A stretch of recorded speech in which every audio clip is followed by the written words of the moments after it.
ایاک نعبد و ایاک نستعین۔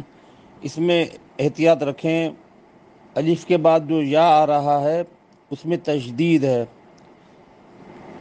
دونوں ایاک میں تشدید ہے، ڈبل پڑھیں گے ایاک ایاک، اس کو ایاک نہیں پڑھیں گے، معنی فرق پڑ جائیں گے، اور ایاک ایاک نہیں پڑھیں گے بلکہ کاف کو کھینچیں گے نہیں، ایاک نعبد، نعبد نون کے بعد عین ہے تو اس کا بھی خیال کریں گے، ایاک نعبد نعبد و ایاک نستعین، اور اس میں نستعین میں بھی عین ہے، اس کا بھی خیال رکھیں گے۔ بہت سے لوگ غلطی سے نستعین پڑھ دیتے ہیں، نعوذ باللہ یہ غلط ہے، نستعین۔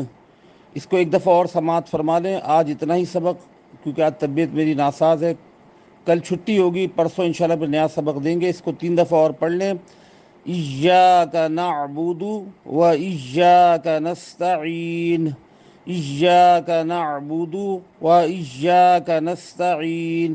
میں رک رک کے اس لیے پڑھا کہ سمجھ میں آ جائے، اب اس کو اس طرح پڑھیں گے ایک ساتھ، ایاک نعبد و ایاک نستعین۔ کثیر درود پاک پڑھیں، میں بھی انشاءاللہ پرسوں انشاءاللہ ملاقات ہوگی، سبق کی دہرائی کرتے رہیے، جزاکم اللہ، بارکم اللہ۔